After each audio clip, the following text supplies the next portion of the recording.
அனைத்து முன்னாள் படை வீரர்கள், இந்நாள் படை வீரர்கள், துணை இராணுவ வீரர்கள், பொதுமக்கள் அனைவருக்கும் Tamil Nadu ex servicemen convention organisation president M பழனியின் காலை வணக்கம். இன்னைக்கு நம்ம பார்க்க போறது ஒரு எக்ஸ் சர்வீஸ்மேன் உயிரோடு இருக்கும்போ அவர் ஃபேமிலியில் எப்படி இருக்காங்க, இறந்ததுக்கு அப்புறம் அவர் சொந்தக்கார் எப்படி எல்லாம் பண்றாங்க, இது சார்ந்த ஒரு லைவ் வீடியோ தான் நம்ம இப்ப பார்க்க போறோம். அதை பத்தி கொஞ்சம் நான் முதல்ல சொல்லிடுறேன், நல்லா அதை நீங்க நல்லா கேட்டுக்குங்க. இந்த வீடியோ முழுக்க முழுக்க தமிழ்ல தான் இருக்கும், ஹிந்தியில தனியா வீடியோ வரும். ஒரு எக்ஸ் சர்வீஸ்மேன் பென்ஷன் கேண்டீன் பொருளெல்லாம் வாங்கும்போ அவருக்கு என்ன அந்த ஒரு தலக்கணம் என்னன்னா, எந்த எல்லாமே கரெக்டா இருக்கு, எனக்கு ஒரு ப்ராப்ளமும் இல்லை, யார் என்ன சொன்னாலும் எனக்கு தேவையில்லை, எனக்கு ஒரு அசோசியேஷனும் தேவையில்லை அப்படின்னெல்லாம் ஒரு திமிராகவே நடப்பாங்க. மேக்சிமம் எக்ஸ் சர்வீஸ்மேன் அப்படிதான், 95%. உங்களுக்கு பிரச்சனை கொஞ்சம் வருஷத்துக்கு முன்னால இறந்தா அவ்வளவு பிரச்சனை இல்லை. இப்ப ஸ்பால்ஸ்ன்னு உள்ள ஒரு விஷயம் வந்தாச்சு, மிகப்பெரிய பிரச்சனை வரும். அது உங்களுக்கு தெரியாது, நம்ம போயிடுவோம். அந்த அம்மா கஷ்டப்படுது பாருங்க, அது பயங்கரமா எஃபெக்ட் ஆகும். அதுக்கு லைவ் எக்ஸாம்பிளா உங்களுக்கு வீடியோ வரும். அந்த வீடியோல வர்ற அம்மாவுக்கு 2 பெண் குழந்தை, அந்த எக்ஸ் சர்வீஸ்மேன் இறக்கிறது வர அவங்களுக்கு ஒரு பிரச்சனை இல்லை. அவங்க சொந்தக்காரெல்லாம் நல்லா ஒரு ஃப்ரெண்ட்ஷிப்லயே இருந்திருக்காங்க. எப்ப அவங்க இறந்தாங்களோ, இறந்ததுக்கு அப்புறம் பிரச்சனை ஸ்டார்ட் ஆயிடுச்சு. பிரச்சனை எதுக்கு ஸ்டார்ட் ஆயிடுச்சு அப்படின்னா, அந்த அவரை வீட்டுக்கும் அடுத்த அவங்க ரிலேஷன் வீட்டுக்கும் இடையில உள்ள ஒரு கிணறு, அது யாருக்கு, அது வரப்பு பிரச்சனை, அதாவது பார்டர் பிரச்சனை. அந்த பார்டர் பிரச்சனையில அந்த எக்ஸ் சர்வீஸ்மேன் இறந்ததுக்கு அப்புறமே அந்த குடும்பமே சின்ன பின்னம் ஆகி போச்சு. எப்படி சின்ன பின்னம் ஆகி போச்சுன்னா, 2வது மகள் கல்யாணம் கழிக்க வேண்டியது, கல்யாணத்துக்கு வர்ற மாப்பிள்ளையெல்லாம் ஏதாவது விதத்துல சொல்லி இல்லாத பண்ணிடுறாங்க. அந்த மகள் வேலையில இருந்தது, வேலையும் இல்லாம பண்ணிட்டாங்க. அதுக்காக இவங்க police station, panchayat president, tahsildar, கட்சி தலைவர் அப்படின்னு நிறைய இடத்துல அலைஞ்சிருக்காங்க. அலைஞ்சு ஒண்ணுமே இல்லாத அந்த குடும்பமே மிகப்பெரிய ஒரு மென்டலி எஃபெக்ட் ஆகி சூசைடு போற லெவல்ல வந்திருக்காங்க. யாரோ சொல்லியிருக்காங்க, இந்த மாதிரி ஈரோடுல போங்க, அங்க Tamil Nadu X serviceman convention organisation president ஒருத்தர் பழனி இருக்காரு, அவரை போய் பாருங்க அப்படின்னு என்கிட்ட வந்தாங்க. அந்த விஷயத்தை எல்லாமே நான் கேட்டேன். கிட்டத்தட்ட பல வருஷங்களாக அவங்களுக்கு அந்த பிரச்சனை இருக்கு, எல்லா இடத்துலயும் அவங்க போயிருக்காங்க. நான் சொன்னேன், முயற்சி பண்றேம்மா அப்படின்னு. அது முடிஞ்சு கிட்டத்தட்ட ஒரு வாரம் கூட இல்லைன்னு நினைக்கிறேன்.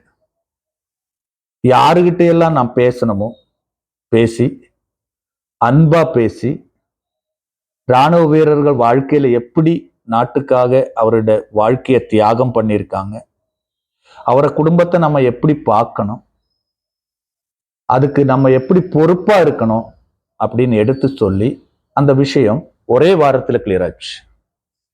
கிளியர் ஆனது மட்டும் இல்லை, அந்த அம்மாவுக்கு 2வது வேலைக்குள்ளது ப்ராசஸ் நடந்துகிட்டு இருக்கு. அதுல முக்கியமா என்ன அப்படின்னா, அந்த மகளுக்கு கல்யாணமே நிறுத்தி வச்ச மகளுக்கு இப்ப நல்ல ஒரு மாப்பிள்ளை கிடைச்சிருக்காங்க. அதுக்கு முதல்ல பத்திரம் கொடுக்க வேண்டியது அந்த கல்யாண பத்திரிகை, wedding card, Tamil Nadu X serviceman convention organisation தலைவருக்கு தான் கொடுக்கணும் அப்படின்னு எனக்கும் கூட தெரியாது அவங்க வர்றது. அன்னைக்கு யூனிக் எக்ஸ்போர்ட்டட் ஒரு மீட்டிங் நடக்குது. யூனிக் எக்ஸ்போர்ட் தனித்தனியா அங்கிருந்து இங்கிருந்து எல்லாம் டெய்லி மீட்டிங் நடக்குது. அந்த மீட்டிங்ல தான் இவங்க அந்த கல்யாண பத்திரிகை கொடுத்து கல்யாணத்துக்கு அழைப்பு வைத்துட்டு போனாங்க. இதுதான் அந்த வீடியோ. அதனால எக்ஸ் சர்வீஸ்மேன் உயிரோடு இருக்கும்போதே என்னெல்லாம் விஷயம் டாக்குமெண்டேஷன் சார்ந்து பண்ணணும், என்னெல்லாம் விஷயம் ரிலேஷனுக்குள்ள ஒரு அண்டர்ஸ்டாண்டிங்கு அதை சரி பண்ணணும். இல்லாட்டி நம்ம போனதுக்கு அப்புறம் ரொம்ப கஷ்டப்படுவாங்க, ரொம்ப கஷ்டப்பட்டுக்கிட்டு இருக்கிறாங்க. இதுதான் உண்மை. அதுக்கு ஒரு லைவ் எக்ஸாம்பிள் நானே தான். நீங்க நல்லா கேளுங்க. 2019 கொரோனா இருந்து 2022க்குள்ள என் குடும்பத்துக்குள்ளேயே 4 மரணங்கள், 1 heart attack, 2 corona, 1 suicide. Suicide பண்ணது வேற யாருமே இல்லை, நான் ரொம்ப லவ் பண்ற எந்த பையன், பேங்க் மேனேஜர். இது எதுக்கு சொல்ல வர்றேன் அப்படின்னா, ஃபர்ஸ்ட் கொரோனா அட்டாக்ல எனது பிரதர் இன் லா முதல் சகலை இறக்குறாரு. எனது father in law air force sergeant. 2வது கொரோனாவில் என் மதர் இன் லா மாமியா அவர்கள் கொரோனால இறக்குறாங்க. அந்த டைம்ல நான் என் சிஸ்டர் இன் லா கிட்ட சொல்றேன், அன்னி பரவாயில்ல, அம்மாவோட பென்ஷன் நான் உங்களுக்கு வாங்கி தந்துடுறேன் அப்படின்னு சொல்றேன். அவருக்கு எல்லா டாக்குமெண்ட்டும் நான் செக் பண்ணும்போது அவருடைய டிஸ்சார்ஜ் புக்கில் 3 குழந்தைகள் அதெல்லாமே டீட்டெயில் எழுதப்பட்டிருக்கு. எல்லா ரெக்கார்டுமே நான் எழுதி ஏர்ஃபோர்ஸ் ஏர் ஹெட் குவார்ட்டருக்கு அனுப்புனதுக்கு அப்புறம் அந்த லெட்டர் திருப்பி வந்துடுது. எதனால திருப்பி வந்தாச்சு அப்படின்னா, சர்வீஸ் ரெக்கார்டுல அவங்களோட ஃபேமிலி டீட்டெயில் இல்லை அப்படின்னு. எனக்கு ரொம்ப ஆச்சரியமாயி போச்சு. டிஸ்சார்ஜ் புக்கில் இருக்கு, ஆனா அங்க இல்லைன்னு சொல்றாங்களே அப்படின்னு. இவர் ரொம்ப வருஷத்துக்கு முன்னால வந்தது, அதனால எல்லாமே டிஸ்ட்ராய்டு பண்ணினதுனால சொல்றாங்களா என்ன ஏதுன்னு எனக்கு தெரியல. எகைன் அவங்களோட டிஸ்சார்ஜ் புக் எல்லாமே நான் ஜெராக்ஸ் எடுத்து இதுல எல்லாம் எழுதி இருக்கு, இது பாருங்க, இதுல எல்லாம் எழுதி இருக்குன்னு திருப்பி அனுப்புறேன். எகைன் லெட்டர் வருது, உங்களது ஒரு ரெக்கார்டு இங்க கிடையாது அப்படின்னு திரும்பி வருது. சரி, ரெக்கார்டு இல்லை அப்படின்னு இருந்தாச்சுன்னா இது மகள் தானே, இது பார்ட் ஆர்டர் பண்றதுக்கு என்ன வேணும் அப்படின்னு 2வது அனுப்புறேன். 2வது அவங்க எகைன் லெட்டர் அனுப்புறாங்க. ஏர் ஹெட் குவார்ட்டர் டெல்லியில் இருக்கிற ஏர் ஹெட் குவார்ட்டர்ல என்ன லெட்டர் போட்டாலும் 3 மாசத்துக்கு முன்னால எல்லாம் ரிப்ளை வராது. அவர் ஒரு எஸ்ஓபி அனுப்பியிருந்தாங்க. அந்த எஸ்ஓபியில பிரகாரம் நீங்க டாக்குமெண்ட் அனுப்புங்க, நாங்க பார்ட் ஆர்டர் பண்றதுக்கு. ஆர்மியில தான் பார்ட் ஆர்டர்னு சொல்றது, அதுல இன்னொரு பேர் அதுக்கு. அப்படி அந்த எஸ்ஓபிக்காக எகைன் லெட்டர் அனுப்புறேன். என்ன எஸ்ஓபி, அதோட பெர்டிகுலர்ஸ் என்ன அப்படின்னு எகைன் அனுப்புறேன். அந்த டைம்ல அந்த எஸ்ஓபிக்கு போட்ட மெயிலோ லெட்டரோ இதுவரை ரிப்ளை வரல. இந்த சூழ்நிலையில நம்மளோட வைஸ் பிரசிடென்டும் சார்ஜென்ட் தான், அவர்கிட்ட நான் டிஸ்கஸ் பண்றேன், இந்த எஸ்ஓபி எப்படி எங்கிருந்து கலெக்ட் பண்ணலாம் அப்படின்னு. நிறைய இடத்துல அவரும் ட்ரை பண்ணாரு, நிறைய இடத்துல அவரும் ட்ரை பண்ணி அந்த எஸ்ஓபி கிடைக்கல. எங்கெல்லாம் என்னால முடியுமோ அத்தனை ஜில்லா சைனிக் போர்டுல டிடி ஏடி கிட்ட எல்லாம் கேட்டேன், தெரிஞ்சவங்க கிட்ட எல்லாம். எங்கேயுமே அந்த எஸ்ஓபி டீட்டெயில் கிடைக்கல. எகைன் நான் அதுக்காகவே கம்ப்யூட்டர்ல உட்கார்ந்து கிட்டத்தட்ட ஒரு 2வது நாள் ஏர் ஹெட் குவார்ட்டரோட அந்த வெப்சைட்ல இருந்து அந்த எஸ்ஓபி எனக்கு கிடைச்சது. அந்த எஸ்ஓபி பிரகாரம் என் சிஸ்டர் இன் லாவோட எல்லா டாக்குமெண்ட்ஸும் ரெடி பண்ணி ஜில்லா சைனிக் போர்டு த்ரூ நான் இப்போ ஏர் ஹெட் குவார்ட்டருக்கு அனுப்பியிருக்கேன்.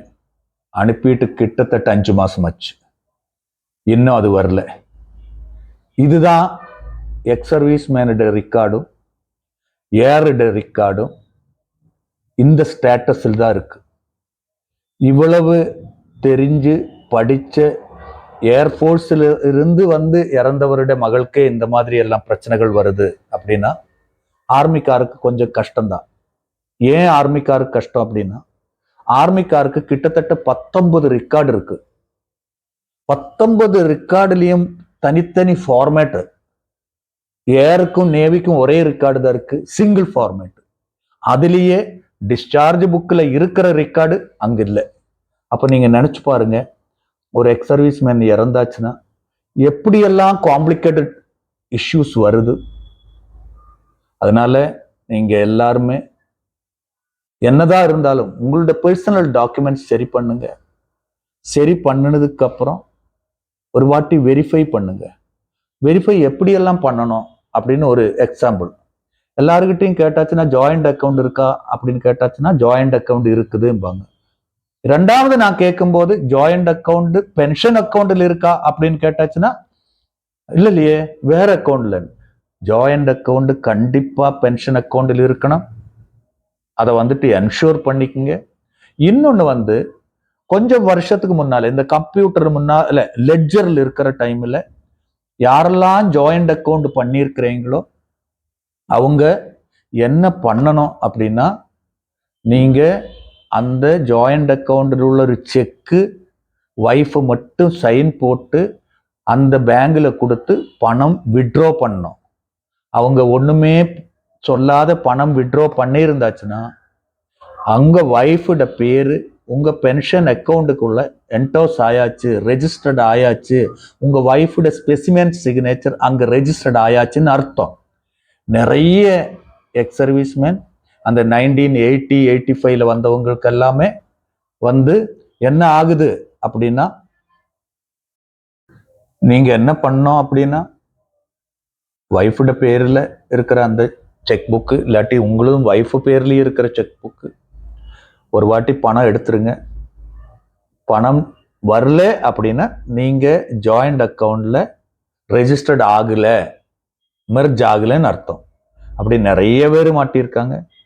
சமீபத்திலையும் கூட நிறைய இடத்துல இருந்து எனக்கு ஃபோன் அதுக்கு எப்படி பண்ணணும் அப்படின்னு உள்ள டைரக்ஷன் சொல்லி அவங்க சரி பண்ணதுக்கு அப்புறம் எனக்கு கூப்பிட்டு சொல்லியிருக்காங்க நிறைய பேர்.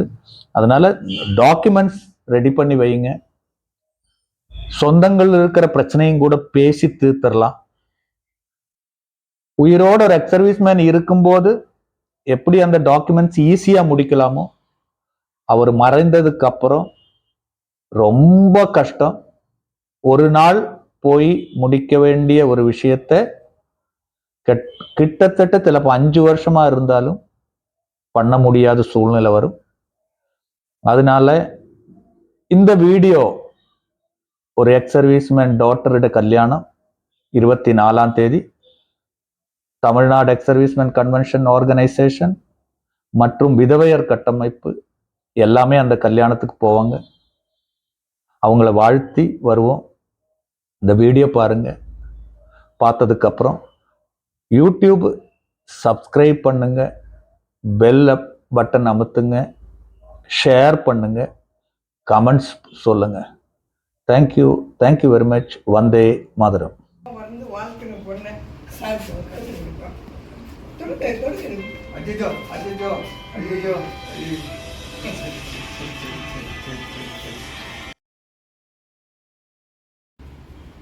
ரெண்டு மகள், ஆல்ரெடி ஒரு மகள், இந்த மகள் ரொம்ப இதாக கல்யாணமே ஆகுது. அப்படியே ஒரு 2-3 கம்யூனிகேஷன் நல்லா இருந்ததுக்கு அப்புறம் என்னத்துக்கு வந்தாச்சும் அது சக்சஸ் ஆயிடுச்சு. இப்போ ரெண்டாவதும் சக்சஸ் ஆயிடுச்சு. இப்படி ரொம்ப சந்தோஷமா இருக்கு. உங்களுக்கு மாதிரி ஒருத்தர் இப்படி அதை என்னால செய்ய முடிஞ்சது அப்படிங்கிறது மிகப்பெரிய சந்தோஷம். நம் மனசுக்குள்ள சொல்றது, அதாவது என்ன சொல்றது, மகள் வந்ததுக்கு. ஓகே, இப்போ 1-2 சின்ன ஒரு கேள்வி. எதுக்கு அந்த கேள்வி அப்படின்னா, இது நான் அப்லோட் பண்ணுவேன். யூடியூப் சப்ஸ்கிரைப் பண்ணிட்டியா? நீங்க பார்க்கவே இல்லைன்னு நினைக்கிறேன். எனக்கு பார்க்கிறது, நான் சப்ஸ்கிரைப் பண்ணிருக்கேன், நோட்டிஃபிகேஷன் வந்திருக்கும். இல்ல, நான் பார்க்கிறது எனக்கு டைம் இல்லை. இவங்க பார்க்கறது அவ்வளவு வேலை. ஓகே, ஃபர்ஸ்ட் இங்க வந்தீங்க இல்ல சாரை பார்க்கறதுக்கு. சாரை பார்த்துட்டு ஃபர்ஸ்ட் உங்களோட இட பிரச்சனை எல்லாம் இருக்குது. அது எவ்வளவு படாருன்னு முடிஞ்சது? எந்த பிரச்சனையும் இல்லை. எவ்வளவு படாருன்னு முடிஞ்சதுன்னா அவங்களுக்கு என்ன சொல்றதுன்னா அடுத்த வாரத்தை எங்களால் பேச முடியாத அளவுக்கு ஆகிட்டாங்க. எக்ஸல். சரியா? அது வந்து சக்ஸஸ். ஃபோன் அப்படி ஃபோன் அப்படி அதர வச்சுட்டு தண்ணீர் பக்கம் போயிட்டு மிலிட்ரினா அந்த மிலிட்ரி வந்து அந்த இடத்துல எனக்கு காமிக்கணுங்கிற ஒரு ஆதங்கம்.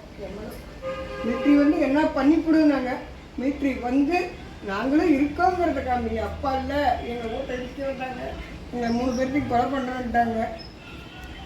அதனால பிள்ளைங்க வேலையை விட்டு தூக்கிட்டாங்க. பிற்பாடு பஞ்சாயத்தெல்லாம் அது கம்மி நிறுத்திட்டு அப்புறம் மேரேஜ். அதுவும் கூடிய சீக்கிரம் சரியாகும். மிலிட்ரி என்னன்னு நம்ம காமிச்சு கொடுத்தாச்சு. அந்த டைமில் ஷாலினி நான் கேட்டேன் உங்கள்கிட்ட, என்ன மேரேஜ் எல்லாம் இப்படி எல்லாம் இருக்கு. அப்போ சொன்னேன், ஒன்றும் பிரச்சனை இல்லை, அதுவும் படாமல் ஆயிடும். அந்த இடம் வந்து வந்துச்சு. ரொம்ப சாட்டிஸ்ஃபேக்ஷன் இருக்குது. All the best once again. கண்டிப்பாக நாங்கள் எல்லாருமே கல்யாணத்துக்கு வருவோம். இன்னொரு 2-3 பேர்லாம் வருவாங்க, அங்கே இருக்கிறவங்க வருவாங்க. நல்லா லைஃப் என்ஜாய் பண்ணுங்க. இதே மாதிரி என்னெல்லாம் பிரச்சனை இருக்குதோ, வேற சர்வீஸ் மேனுக்கு விதவேற்கு இருந்துச்சுன்னா அந்த ஏரியாவில் அதை பண்ணுறதுக்கு உள்ள முயற்சி பண்ணுங்க. என்னையும் கூப்பிடுங்க. ஓகே? ஓகேமா? All the best. ஓகே. இப்போ நீங்க அந்த அம்மா மகள் வந்து கல்யாண பத்திரிகை கொடுக்கறது பார்த்துருப்பீங்க. அந்த கல்யாண பத்திரிகை கொடுக்கும் போதும் கூட நீங்க கவனிச்சிருந்தாச்சுன்னா, அங்க கிருஷ்ணகிரி, வேலூர் அங்கிருந்து வந்த அவங்களுக்கும் கூட அதை கொடுத்து என் மகளை வாழ்த்தணும், இதுதான் எக்ஸ் சர்வீஸ் மேன், இதுதான் எக்ஸ் சர்வீஸ் மேன் கம்யூனிட்டி அப்படின்னு எத்தனை சந்தோஷமா இருக்கிறாங்கன்னு நீங்க பார்த்துருப்பாங்க. அதனால இந்த எக்ஸ் சர்வீஸ் மேன் மகளுக்கு நீங்க எல்லாருமே 24ஆம் தேதி வாட்ஸ்அப் வழியாக இல்லாட்டி இந்த யூடியூப் வழியாக நீங்கள் வாழ்த்துக்கள் தெரிய வைங்க. Thank you very much. Vande Mataram.